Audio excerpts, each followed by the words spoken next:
Did you know that in the olden days, people used to divide their nights into two separate sleeps?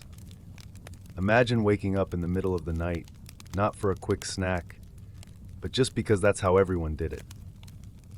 Turns out, our ancestors had some bizarre sleeping habits that would totally shock you. From napping in strange places to odd bedtime routines, the way they caught their Z's might just change how you think about your own sleep. Back in medieval times, sleep wasn't exactly what it is today. Instead of a straight 8 hours, people embraced segmented sleep. This means they slept in two separate chunks known as first sleep and second sleep. So why did they do this? During the medieval period, nighttime stretched long. Without artificial lights to keep the evening bright, people typically went to bed shortly after the sun set, and thus began the first sleep. After a few hours, they'd wake naturally in the stillness of night. This waking period in the middle of the night might last for an hour or two. During this time, they might engage in various activities, praying, reflecting on dreams, or even visiting neighbors. This pattern can be found in many medieval texts.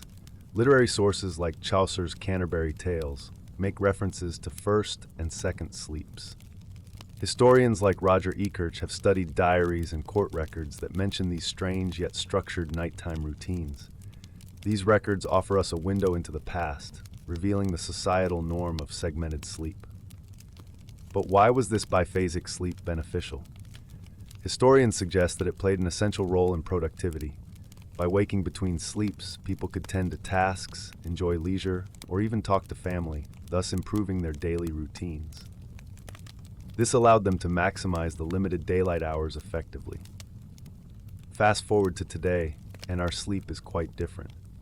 The invention of electricity has changed night into day, and the tradition of segmented sleep has faded.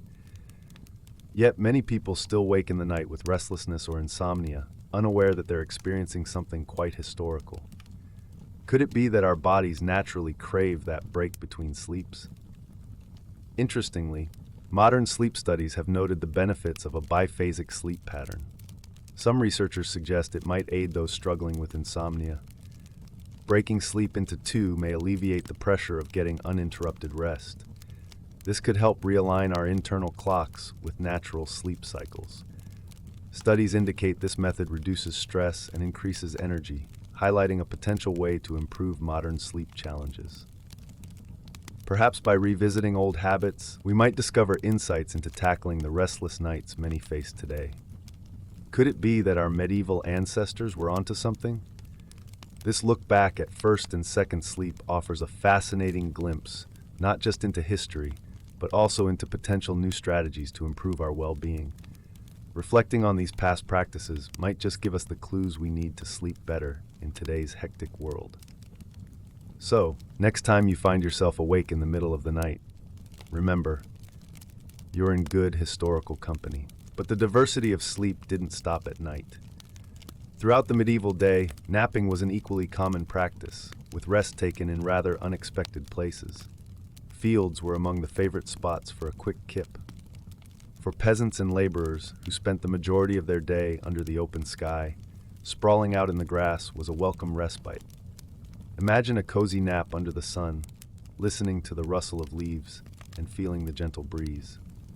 No wonder it was such a popular choice when your work was tethered to the rhythms of nature. Then there were the churches, serving as a haven not only for prayer but for sleep as well.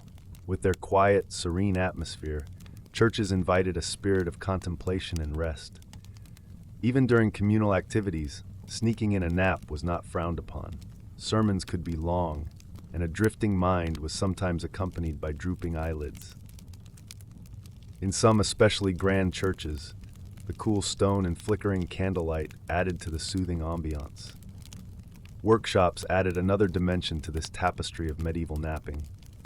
Artisans and craftsmen worked tirelessly, and they weren't shy about stretching out for a snooze amidst their tools and craft. It was perfectly normal for workers to rest right where they toiled. A quick nap could reignite energy, spur creativity, or simply break the monotony of a long, laborious task. This medieval napping culture was deeply woven into everyday life because it adapted to nature's cues and honored human limits. Nights were long and days were hard, requiring flexible rest strategies. Churches reinforced this, emphasizing the importance of contemplation and the peace a rest break could bring. In a way, napping was almost sanctified, a moment to reconnect with the self and the divine. Travelers and pilgrims contributed fascinating insights into this widespread habit. They documented in journals how locals embraced a quick rest, almost anywhere the urge struck. These accounts give us a vivid image of a world where naps were spontaneous, almost instinctual, a testament to how integral napping was to maintaining well-being. Now, consider how this has evolved into our modern world. Power naps, a term we're all familiar with, hold echoes of medieval sleep practices. In our fast-paced lives, a short, rejuvenating nap can be a secret weapon for maintaining productivity and focus. Doctors and wellness experts advise this brief respite as an antidote to fatigue. Just as laborers once collapsed in fields, many of us use breaks to reset our minds today, albeit without the romantic backdrop of nature. The origin of such practices remains rooted in the past, reminding us that sometimes the old ways hold timeless wisdom. Reflecting on these medieval sleep habits, it's clear that the pursuit of a perfect nap bridges centuries. Whether in fields, churches, or workshops, whether on a park bench, in offices, or our living rooms, these serene pauses connect the deepest human need for rest. By integrating these old-world practices, perhaps we can enrich our current approaches to sleep and rest. Embracing the ebb and flow of life that our ancestors lived might teach us something about balance and well-being. After all, the art of a good nap is as important today as it was centuries ago. But in the midst of these traditional sleeping patterns, one key element stood out that began to change how nights were spent: light. Specifically, the emergence of artificial light in the form of candles and lanterns. This invention was more than just a glow in the dark. It was revolutionary. Candles and lanterns influenced sleep by extending the day into the night. They offered new possibilities and altered our ancestors' nightly routines. Whereas once nightfall meant bedtime, now people could choose to stay awake past sunset. The newfound ability to control light transformed evening activities and shifted social interactions. Imagine the excitement when you could now partake in evening gatherings or nighttime storytelling around a flickering candle. Preparing these sources of light became an essential nightly ritual. Before retiring for the night, the task often involved trimming wicks, filling lamps with oil, and setting the mood for sleep. Some families even dedicated a special time to do these, almost like an ancient version of winding down with your favorite Netflix series. It added an element of ritual to the night, a peaceful transition from bustling activity to silence. However, these lights came with risks and challenges. Fire hazards were common. Unattended candles or lamps could lead to devastating fires, shaping safety practices at bedtime.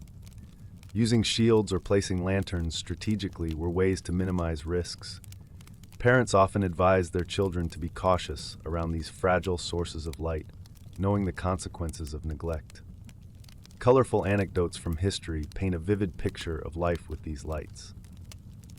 There's the tale of the absent-minded scribe whose papers caught fire, or the merchant who fell asleep with a lantern beside him, only to wake up to a room full of smoke. Such stories serve as a gentle reminder of the precarious balancing act between the benefits of light and its inherent dangers. This delicate relationship with light evolved alongside technological advancements. Picture the transition from the earliest oil lamps to the sophisticated systems we take for granted today. Oil lamps, with their rudimentary designs, were the precursors to more efficient candles. Over time, gas lighting systems appeared, gradually illuminating urban streets. Each evolution not only marked progress, but also changing lifestyles and habits. It's fascinating to recount how far we've come, from the flickering candlelight guiding medieval homes to LED bulbs that bring light at the flick of a switch. Today, we depend on electric light, relying on its consistency and safety. Modern lighting has transcended simple functionality. It's used to create ambiance, supports our routines, and even aids in setting our mood. Reflect on how this journey from simple flames to advanced lighting parallels our own evolution in seeking comfort and safety. how we transitioned from medieval nights' reliance on fragile flames to embracing sustainable, energy-efficient solutions today. Even as we've moved on, there's something timeless about gathering around a source of light, drawing warmth and companionship. In this bright age where lights stay on long after the sun sets, try to appreciate the gentle glow that once shaped evenings of the past. Each flicker of a candle or lantern holds a story of how we've learned to dance with the darkness, an age-old tale of humanity's quest to control and conquer night.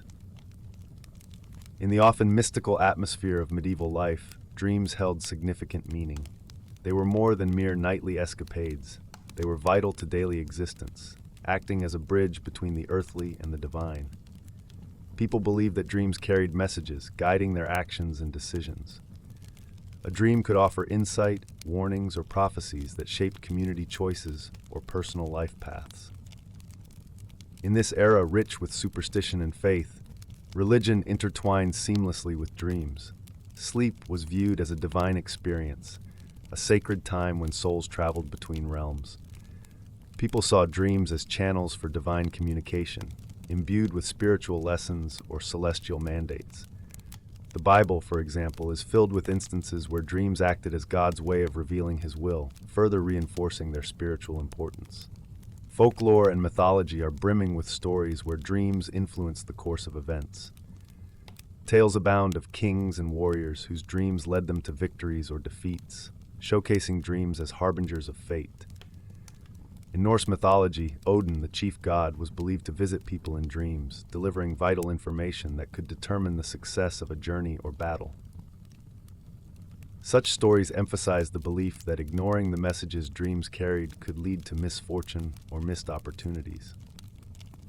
Fast forward to today, and the manner in which we interpret dreams has evolved. Modern psychology has offered fresh perspectives. While medieval people attributed divine origins to their dreams, today we often see them as reflections of our subconscious.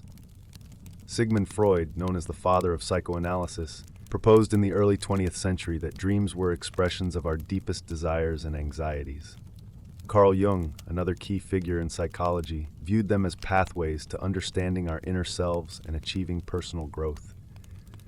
Even with these shifts in interpretation, the cultural fascination remains strong. Dreams are still seen as windows into our uncharted thoughts and unresolved emotions. We continue to seek meaning in our dreams, whether through mystical lenses or analytical frameworks. There's an enduring human curiosity about what our dreams reveal about our waking lives. Throughout history, anecdotes abound of critical decisions influenced by visions dreamt. Consider the claim that Abraham Lincoln dreamt of his own assassination just days before it happened, a story still recounted for its eerie foresight.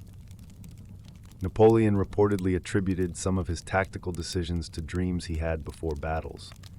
Such tales captivate our imagination, bridging the gap between the magical interpretations of the past and the scientific analyses of today. As science continues to unravel the mysteries of the mind, one thing remains clear. Dreams are intricately woven into the fabric of human experience. They hold a mirror to both our ancient needs and modern quests for understanding.